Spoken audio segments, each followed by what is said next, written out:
I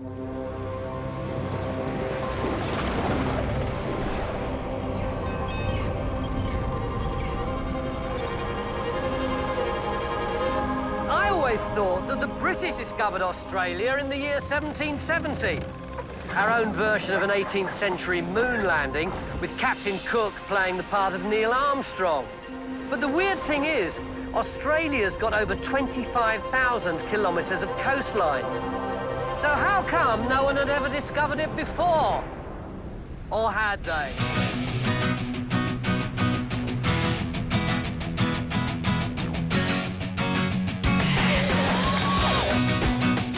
Australia was the missing piece in the puzzle. No European had ever seen anything like this before. The end of the search for the mythical Great Southern Land. It's bloody huge! And while it was Captain Cook who claimed first prize, For England! he certainly wasn't the first to arrive. And it could really change history the way we know it. Just a bit, mate. In this series, I'm going to explore the British colonisation of Australia. Convicts, can you mount the gangplank, please? Romance blossomed. I reckon what started as a social experiment The land of prostitutes, pickpockets and ne'er-do-wells. has made Australia the country it is today. We're going to try and recreate that moment. It was completely barking mad. I want to understand how 2 centuries of European occupation impacted on those who'd lived here for 40,000 years. It's that fear of those outsiders coming in and not understanding that unbroken spiritual connection. That is the real ancient and magical story of Australia. I'll explore the tyrannies, He was ordered to get 300 lashes. It is so dark in here. the tragedies, I don't think you'd have been laughing quite this much. and the triumphs, Society was transformed. all of which have contributed to building a unique nation. And to do that, I'll have to go right back to the beginning. Who knows what I might find?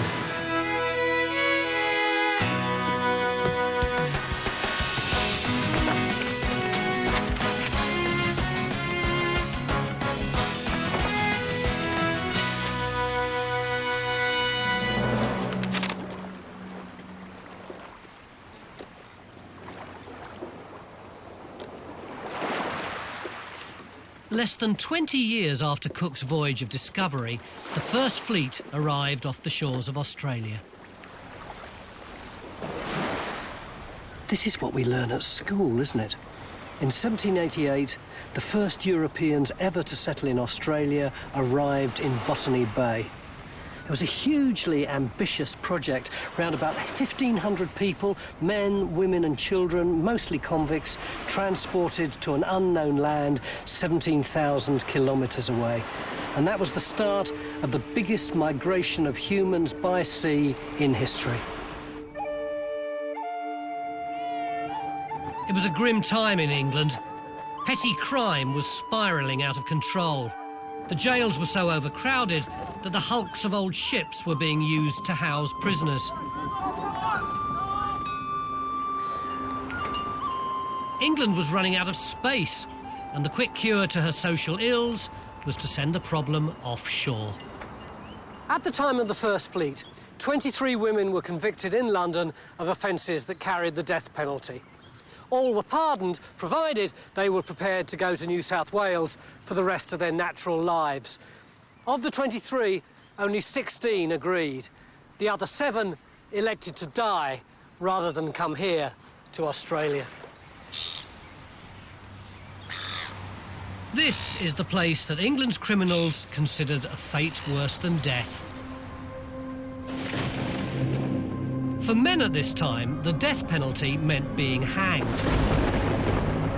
But women who committed serious crimes could still be burned at the stake. That they were prepared to risk that terrible fate shows the desperate fear they had of being exiled to the other side of the world.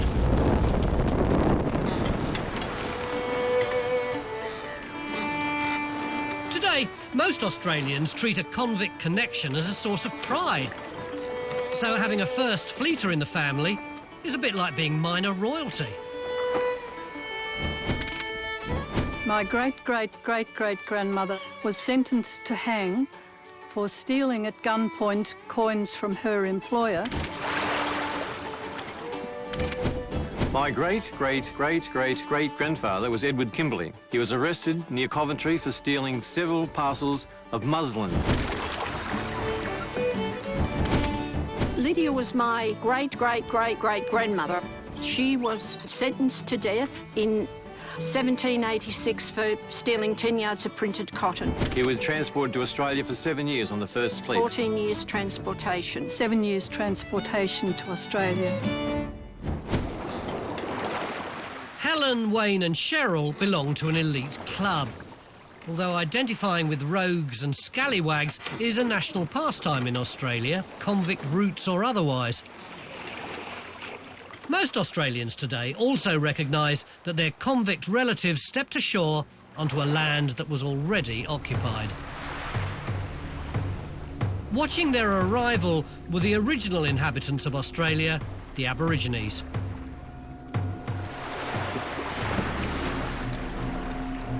If you want to talk about Australian ancestry, Professor Eric Wilmot's family tree goes back not 200 years, but literally thousands. If we'd been Aboriginal people looking out to sea on that day, what would we have seen? You'd have seen a group of what appeared to be human beings land here. They appeared human, like the people watching them. But once you got close to them, they appeared different. For Aboriginal people, it was a fascinating idea that they weren't as alone in this part of the world as they thought they were. But I've heard that they thought what they were seeing was something like ghosts or cloud people. Well, the cloud person thing came from their ships, because the ships appeared on the horizon like clouds, which slowly, if you watch them, they turned into ships. And these were the people from the cloud ships. And the clothes had splashes of white over them. Now, white is a kind of an alarm colour. If you look at an Aboriginal ceremony, main dancers come in, the ones that are supposed to carry a bit of shock, don't be painted white.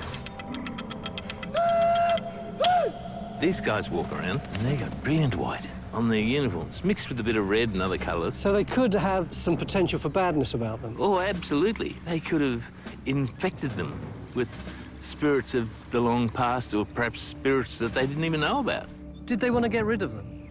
Not at first, but then they did, because the British had become both a threat and too much trouble.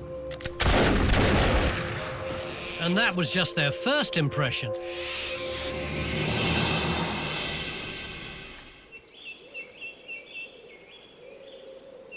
The arrival of the First Fleet marked the start of an English colony in Australia, which only happened because of Cook's journey in the late 18th century. But that's the British story. Many other nations were sailing the high seas in a race to find a great southern land. And there's one first contact theory that blows all others out of the water. I'm heading to a secret location not all that far from where Captain Cook first landed.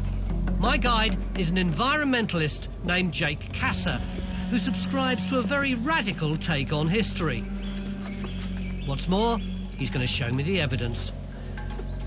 Well, this is the last place you'd expect to see Egyptian hieroglyphs, isn't it? There are so many. There's a load over here, and up here as well. Do we know what they say? There's a story I heard from an old lady when I was a young fella growing up not far from here, and this is just local folklore, Tony. 2 Egyptian princes came out here, of course, all the way from Egypt and ended up shipwrecked. And they've made their way up the hill where one of the brothers got bitten by a snake, and this may be a representation of the snake here with the horned viper, and the 2 little birds may represent the Egyptian princes. So one of the brothers was bitten by a snake and passed away, and the other Egyptian brother lived his life out here with the local tribe. So this is independent Aboriginal folklore that tells the same story about Egyptians? Yeah, well, there's a group out at Penrith, a tribe out in the Sydney area that apparently use a lot of Egyptian words in their language. Also in Western Australia, they say that they've got the same word for sun, Ra. There's a criticism, isn't there, that actually the Egyptians didn't have the technology to sail boats all this way 4,000 years ago. I've heard that, but if the Aboriginal people came over on canoes and the Maori went to the land of the long white cloud in canoes, I can't see why the Egyptians couldn't do it. I mean, they had flushable toilets a couple of thousand years before Christ. You're very robust about this, aren't you? You believe it? Well, if it is genuine, then it could really change history the way we know it. Just a bit, mate.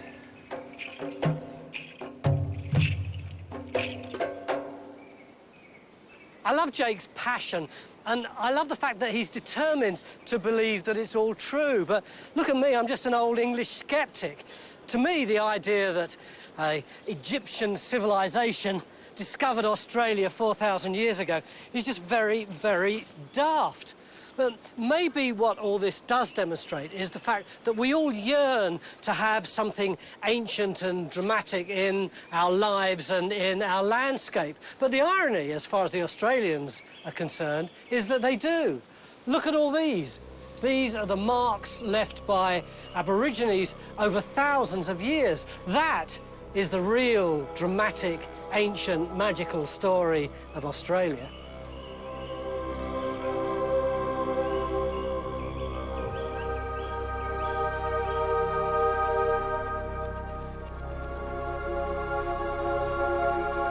The Australian Aboriginals are custodians of the oldest continuous culture in the world.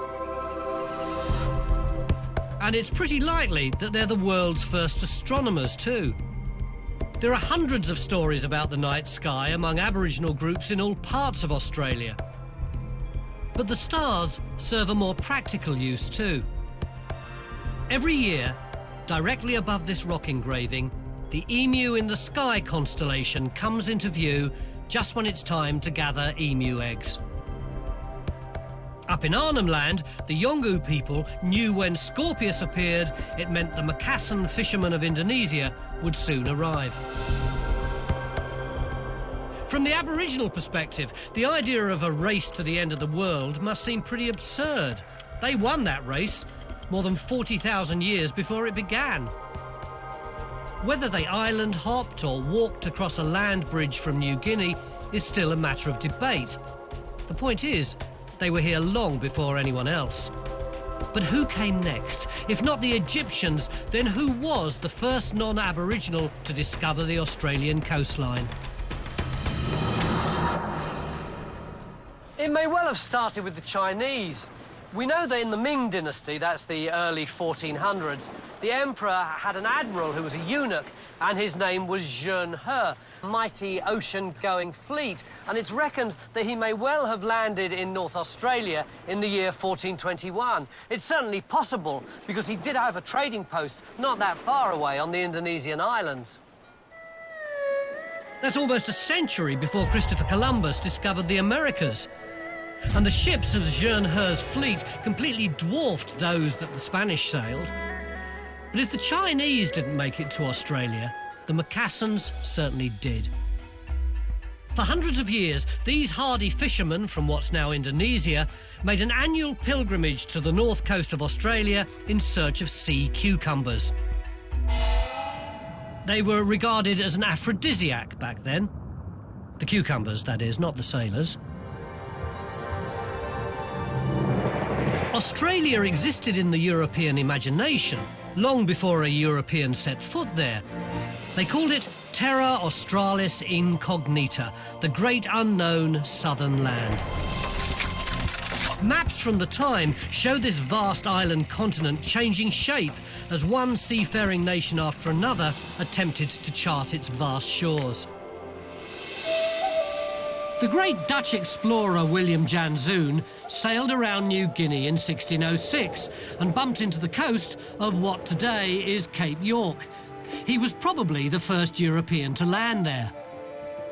Funnily enough, he named the place New Zealand after a flat corner of his Dutch homeland. Of course, the name didn't stick, and we now call the mountainous islands 2,000 kilometres east of Australia New Zealand.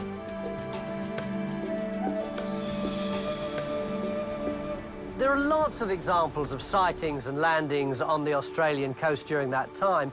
In fact, between the year 1606 and 1700, there are more than 50 occasions when Europeans landed in Australia. The French, the Portuguese, the Dutch, the English, they all knew it was there. The problem was they didn't know what to do with it. Finally, in the late 17th century, hooray, we get an Englishman on the scene. Was it Captain Cook? No, it wasn't. The first Englishman to arrive on Australia's sandy shores was in 1688. He was a very interesting bloke. He was called William Dampier, and he was an explorer and a collector, very bright man, but he was also extremely dodgy in the mould of Sir Francis Drake. And he and his crew had been hanging around in the Timor Sea for about 3 months in a Spanish ship that they'd nicked called the Signet. And the boat needed repairing, so they thought they would sail south to a land that they vaguely knew existed called New Holland, and they'd land on its northwest shore and make the boat repairable and do a bit of exploring.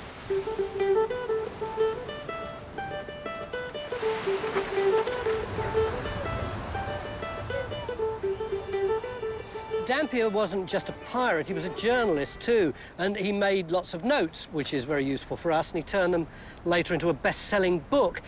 He was deeply unimpressed by Australia. He said it was a dry country, you had to dig wells if you wanted any water, hardly any fish, hardly any animals, the trees didn't have any fruit or berries on them, and as for the people he met, listen to this, it says, the inhabitants of this country are the miserablest people in the world. The Hodmadods of Manamatapa, though a nasty people, yet for wealth a gentleman compared to these. It's interesting, isn't it, that use of the phrase, the Hodmadods of Manamatapa. Sounds a bit like something out of Gulliver's Travels. And in fact, Jonathan Swift wrote that book because he became inspired by Dampier's journey.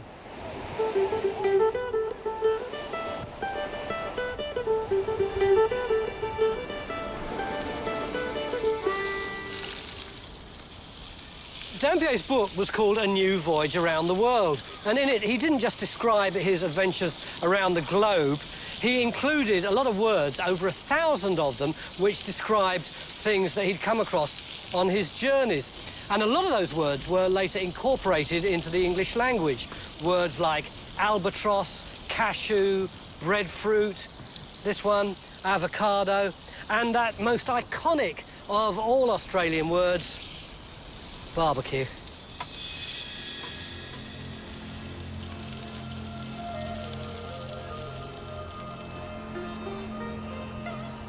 Europe was obsessed with exotic spices, and Terra Australis appeared to be a barren and spiceless sort of place. Certainly Dampier thought so. But that was about to change.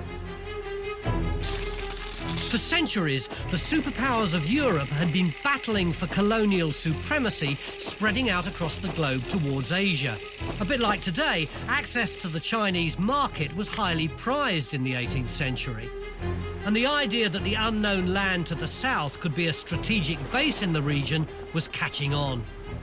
A race began to claim Australia for king and country. Only which king and what country would succeed first? Well, it wasn't a war that decided it. In fact, not a shot was fired. No, it took a once-in-a-generation celestial event to bring the race to a conclusion. In 1769, the planet Venus was due to make a rare transit across the face of the Sun. English astronomers wanted to observe it from the South Pacific, and that gave King George III of England an idea. Britain now had an excuse to pursue her imperial ambitions in the South Pacific, and the well-heeled scientists of the Royal Society had the financial clout to back it. So you could say the British might not have claimed Australia had the planets not aligned.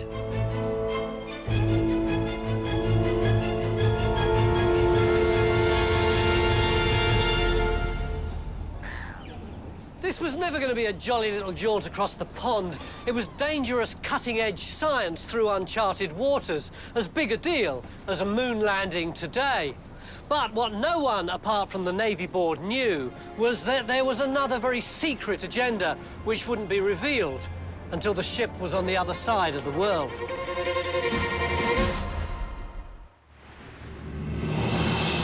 England entered the race to the end of the world, and 39-year-old Lieutenant James Cook was charged with leading the expedition. Already a brilliant cartographer and navigator, Cook was the obvious choice to take the scientists to Tahiti.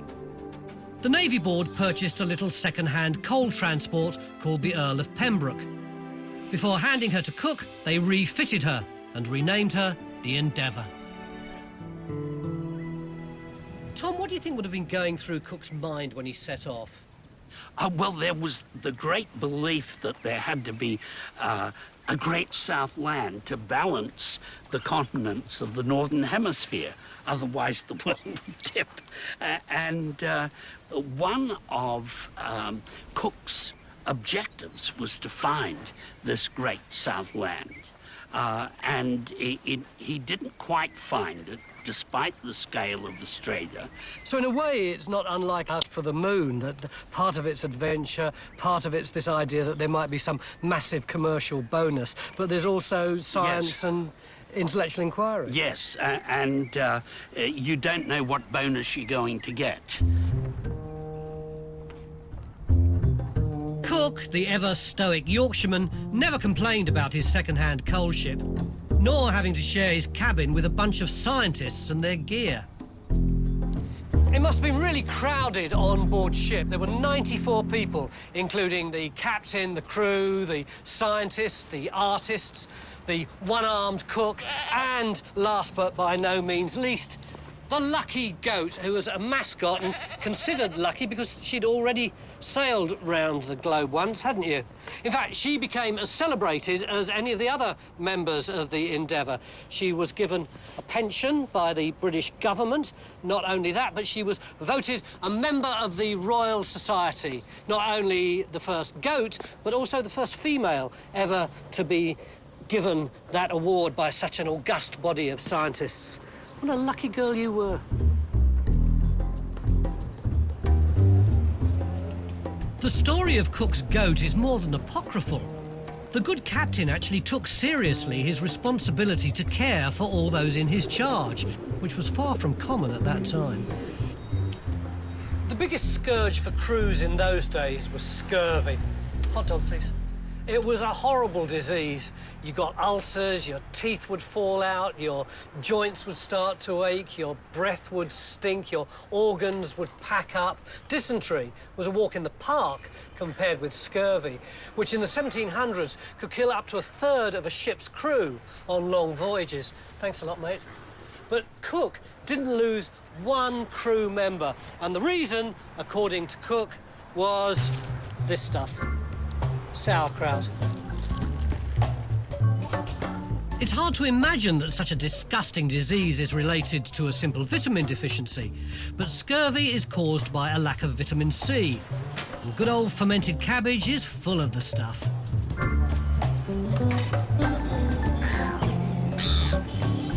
Let's be honest.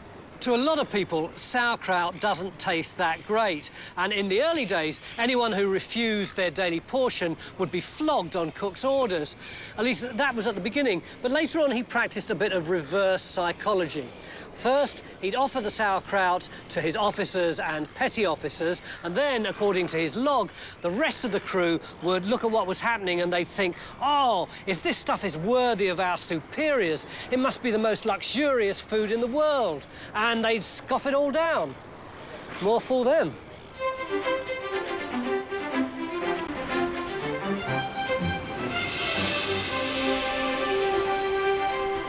Cook sailed the Endeavour in the opposite direction to most previous explorers of the southern seas, who clung to the west coast of Africa before heading eastward across the Indian Ocean. Instead, Cook took the Magellan route across the Atlantic Ocean, down the east coast of South America, around Cape Horn and out into the vast Pacific to locate the tiny island of Tahiti. It took almost 8 months to reach it.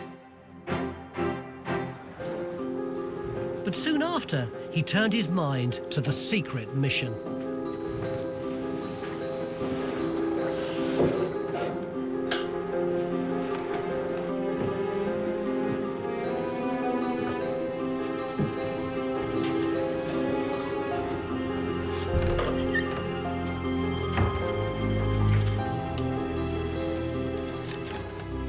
You are to proceed in order to make discovery of the continent or land of great extent. There, with the consent of the natives, you will take possession for His Majesty by setting up proper marks and inscriptions as first discoverers and possessors.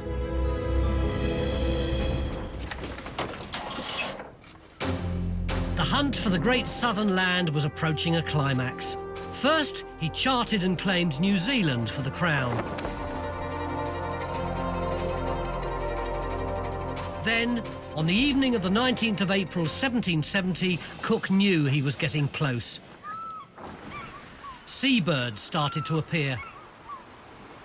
It's as though Cook could smell land ahoy.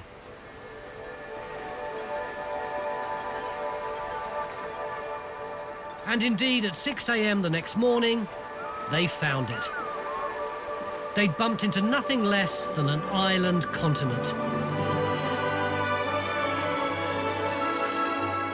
Cook had taken 20 months to guide his overloaded little ship to the end of the world, but they could now lay claim to being the very first Europeans to see the east coast of Australia.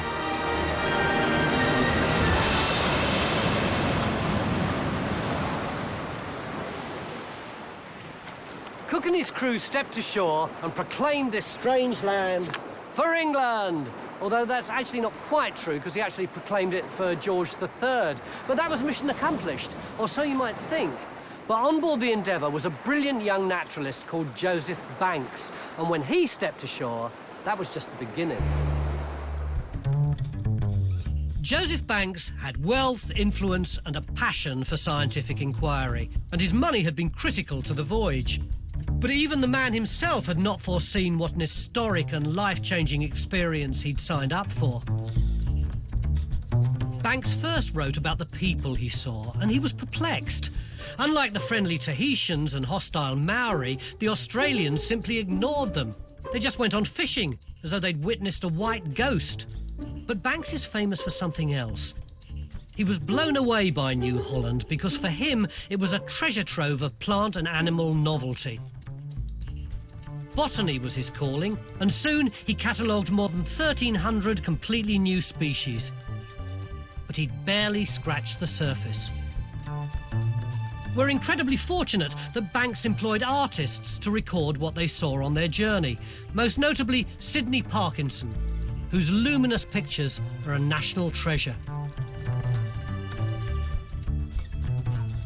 It was almost 2 months before they encountered Australia's most iconic creature, the kangaroo.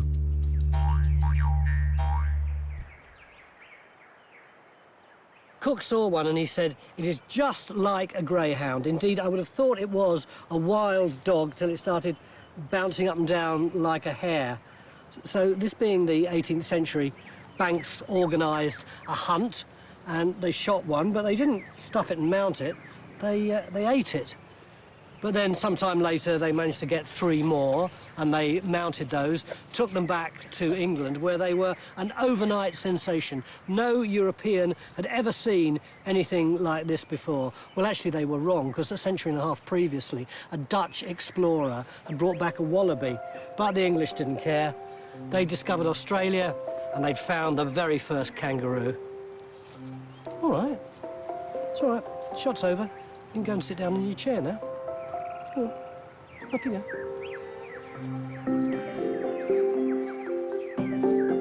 Maybe it was because Banks was so obsessed with plants, but they didn't encounter as many of Australia's remarkable creatures as you'd imagine they might. emus were common along the coast, how could you miss a bird that stands over 2 metres tall? When the first fleet arrived a few years later, they certainly found them soon enough. Governor Arthur Phillip said they tasted like beef. The echidna was described as the most curious and interesting of quadrupeds yet discovered, with a mouth that will not admit anything above the size of a pistol ball. But that was before Europeans laid eyes on the platypus. Following the success of Cook's kangaroo, the platypus was a sensation in Britain, where a craze for all things New Holland had begun. With the beak of a duck grafted onto the head of a quadruped, it soon took the prize for the most extraordinary creature in all mammalia. As for the koala, they couldn't make up their minds whether it was a bear or a monkey. Up you go. And of course, it's neither. As a member of the British aristocracy, Banks' contribution was never going to go unacknowledged. In fact, so esteemed was the aristocratic botanist, there was even a push to name the entire place Banksia. Rather a pretty name for a penal colony. In the late 1700s, Britain was at something of a social crossroads. The Enclosure Acts of the 1760s effectively locked up common lands that had previously been shared with tenant farmers. Farming estates became fenced in by the landowning elite and populated with sheep. The tenant farmers had to find work in the already overcrowded cities. Now desperate to survive, the poor and unemployed resorted to petty crime.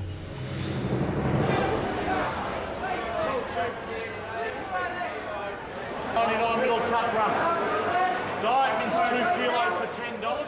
There, 2 kilo, $10. In the 1780s, there was no such thing as a slap on the wrist or a modest fine if you did something wrong. For even petty crimes like stealing a handkerchief, you could get thrown into jail or even hung. The fastest growing class in England was the criminal class. Problem is, there was nowhere left for the government to put them. Transportation to the North American colonies had been the solution to the overflowing prisons of England. But when America finally won its War of Independence in 1782, that put an end to that. Enter Joseph Banks, who'd returned from Australia to instant celebrity. He suggested that Botany Bay would be a suitable alternative for a penal colony. Mild weather, no savage animals, and a small, timid, nomadic native population who would speedily abandon whatever land was needed.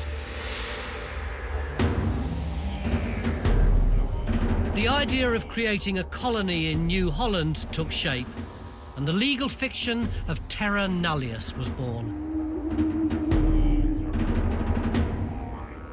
At that time, the British believed indigenous people only had right to sovereignty over their land if they changed the landscape through agriculture and building. Cook and Banks knew the inhabitants of Australia used fire. Cook actually called it the continent of smoke. But they didn't associate fire with agriculture. So the British decided that New Holland was untouched by mankind, and theirs to claim.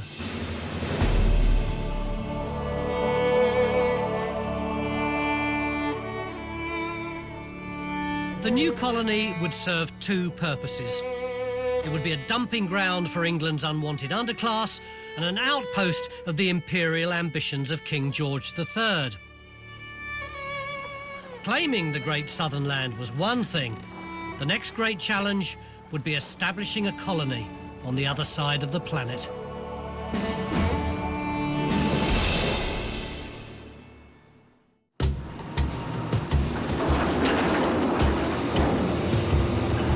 When you think about it, moving over 1,400 people to live on the other side of the planet in the 18th century is a bit like packing for a camping trip to the moon. It's a long way back if you forgot the tin opener. The man responsible for this unprecedented effort was Arthur Phillip, a Navy veteran and a brilliant choice as leader. He threw himself at the task, preparing the mass exodus for any eventuality. And he was meticulous in his planning. They took enough food to last 2 years. This included 82 tons of peas, which is about 4 of these containers, 122 tons of pork, 6 containers, and a colossal 288 tons of flour, which is just over 14 of those containers. And Philip was very shrewd. He didn't put all his eggs in one basket. He spread the supplies evenly throughout the fleet, so if one ship went down, he wouldn't lose all his peas, for example.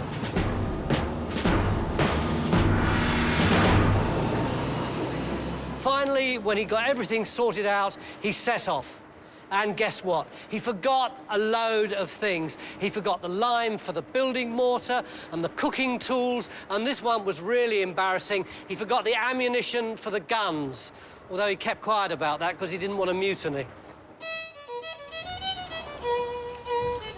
On an overcast morning in May 1787, 11 overladen ships under the command of Captain Arthur Phillip finally pulled out of Portsmouth. Conditions on board the First Fleet were cramped, unhygienic and frankly pretty disgusting. And today we're going to recreate those disgusting conditions with the help of the historically authentic Good Ship Endeavour and a bunch of tourists. Happy tourists. Convicts, if you wouldn't mind coming up the gangplank, please, and going and standing just over there. Up you come. Don't be shy. You've got a lovely trip in store for you. Hello. Hello. Hello. Now, you may have noticed there's a little bit of inauthenticity about some of our convicts. The reason, as you've doubtless spotted, is because they don't have the tattoos that so many of the original convicts would have worn. For instance, there was one chap called Simon Gilbert. Simon Gilbert, how do you do? You were a groom who was convicted for stealing a bridle, and you had the words "man in irons." Lucky that's not indelible, isn't it? We've also got Elizabeth Stephen. You had the name of your lover tattooed on a place that could only be seen when you undressed for the surgeon. I'll let you get on with that, all right?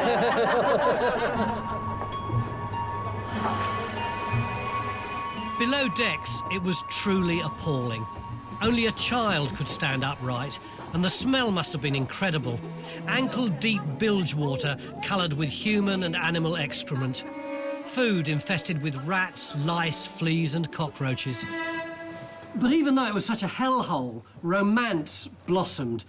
Indeed, it blossomed to such an extent that at least 7 babies were born before the end of the voyage. Well, romance might be a bit of an exaggeration. The surgeon on the Lady Penrhyn, which carried 100 female convicts, wrote that the women regularly plunder the sailors for their clothing and trade their favours for extra rations. It's fair to assume not all the sex was consensual either.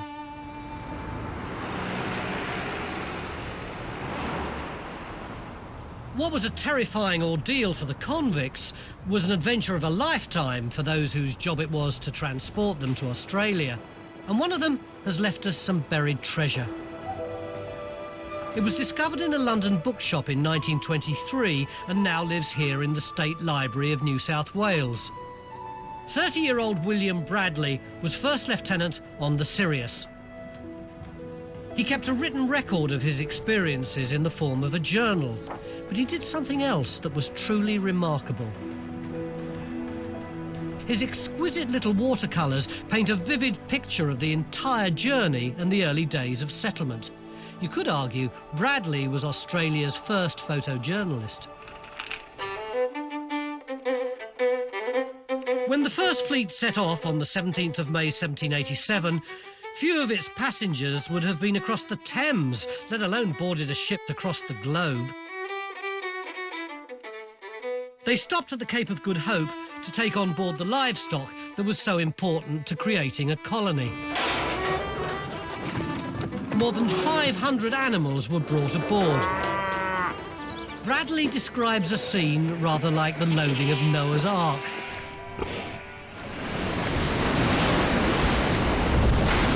The passage across the Southern Ocean was treacherous and long.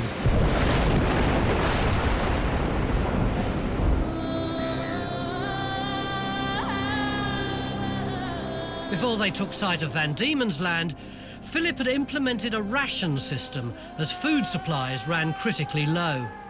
Many animals were near to starvation. After 8 months of sailing, Botany Bay came into view. Bradley's watercolour of the arrival is a triumphant image. But it turned out to be the biggest anticlimax in Australian history.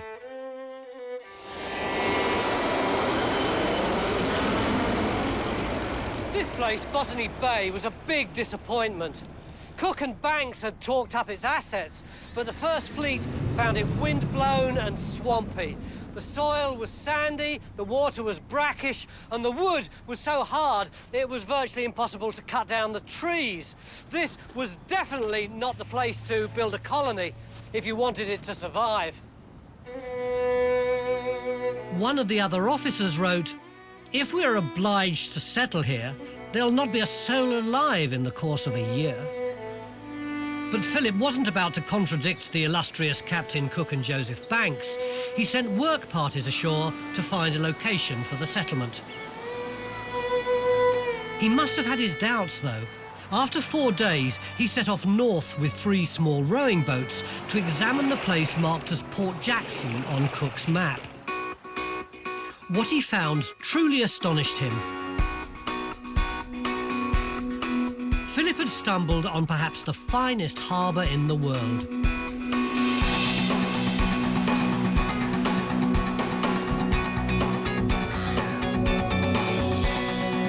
What puzzles me is why Cook stayed stuck down in Botany Bay and missed this fantastic harbour. Well, Australia's so different in terms of flora and fauna from anywhere else. Sir Joseph Banks, the lofty young naturalist that was with him, discovered so many new species that's why he called it Botany Bay.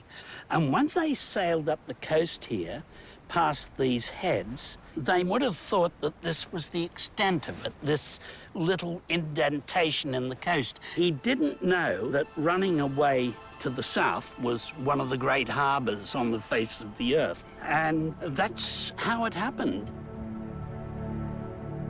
I bet, though, flashing through Philip's head was the thought, what an idiot, when he came here and saw what there was. Well, he was very cranky at Cook's reports of Botany Bay, which proved unsuitable for a penal colony or a settlement of any kind.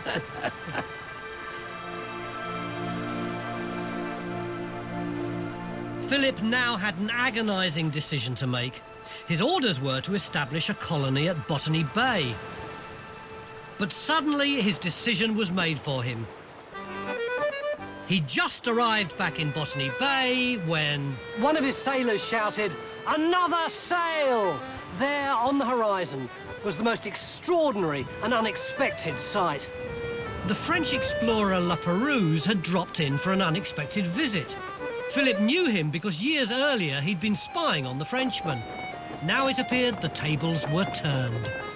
La Perouse had been bobbing up and down in the Pacific for the previous 3 years or so, mapping Korea, rounding Cape Horn, discovering the odd island or two. He knew that Philip had been ordered to bring a few settlers out here, and quite frankly, he was pretty surprised that the colony wasn't more developed. He could hardly see any houses or anything, really. As far as Philip was concerned, he'd got no idea what La Perouse was doing here. Was he spying? Did he want to set up a French colony? Whatever it was, it surely wasn't a coincidence. It was a complete mystery.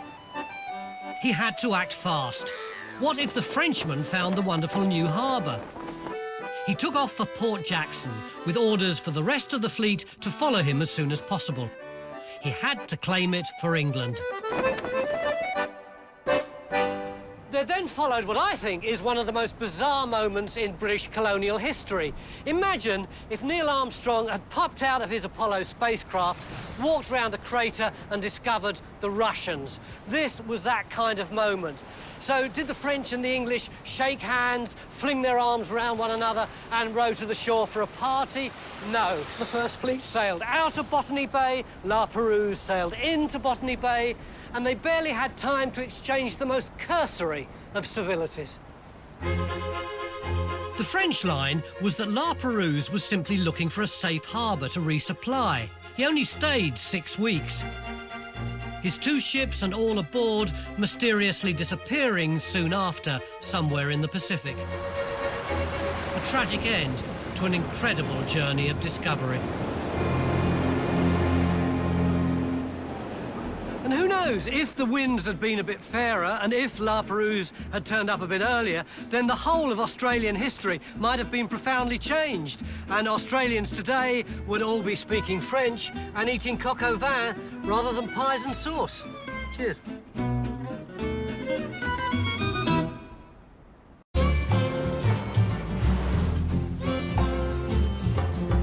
In late January 1788, the last of the 11 ships of the First Fleet pulled anchor in Botany Bay to sail the short distance to Port Jackson.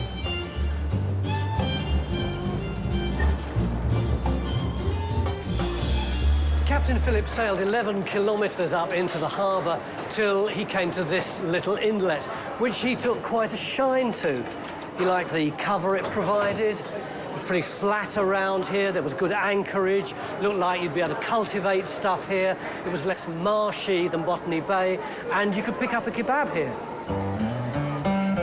Actually, you couldn't in those days.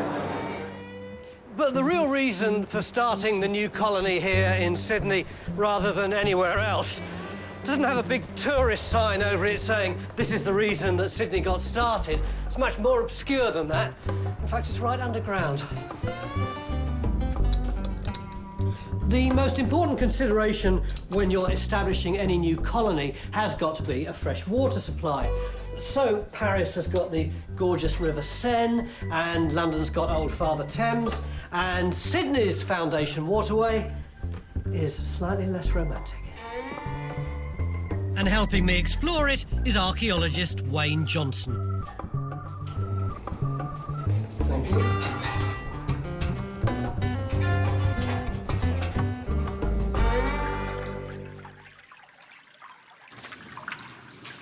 So this is the mighty river that caused Sydney to come into existence? Yep, this trickle of water was all they really had to go by. But it's tiny. Well, when Governor Phillip got to Botany Bay and found there wasn't much going down there, they came up to Sydney Cove, and this was the closest thing they could find to a decent water supply. But it's underground now, whereas presumably it was on the surface originally. The tank stream is a valley, and the water like poured into the middle, and if you look at the contours of Sydney today, you can see it's sort of sloping down. But when the whole thing was turned into a drain, then it became buried, and Sydney sort of grew up around it. When was it covered up? Well, after a while, people were doing their washing in it. It's being used as a bit of an open sewer, much like Fleet Street or the old Fleet sewer was in London. And so it was decided in the 1850s to put it all underground. It's not exactly the Hudson River or the mighty Mississippi, is it? No, it's not, but it's pretty well all we've got to form a colony.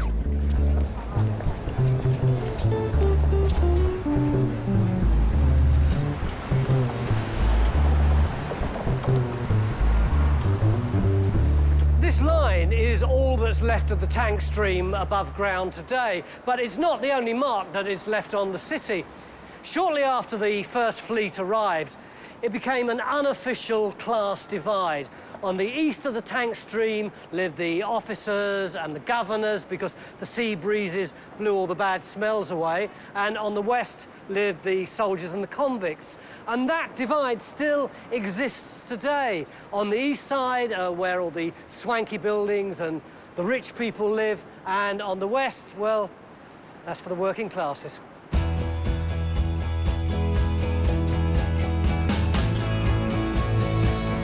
When Philip dropped anchor in what's now known as Circular Quay on a perfect summer day in 1788, he called it Sydney Cove, after Lord Sydney. the British Home Secretary, whose brilliant idea it was to set up a colony in windswept and swampy Botany Bay. More than 200 years on, the diverse Australian community celebrates this bumbling start as the birth of nationhood. The day was January the 26th, the day the nation was born. Even today, it's still celebrated as Australia Day, a day of great civic pride throughout the country. Except, of course, that for the original inhabitants, it was a complete disaster, and many of them still view it as a day of mourning. But I can't help wondering whether the words of previous generations of sailors who'd visited these shores and declared it uninhabitable and of no economic worth whatsoever would still have been ringing in Captain Phillip's ears when he first plunged his Union Jack into Australian soil. He'd been given an impossible task, a task that lesser men and women than the convicts and Marines he'd brought with him surely wouldn't have survived. Britain had won the race to the end of the world, but the real battle was just beginning.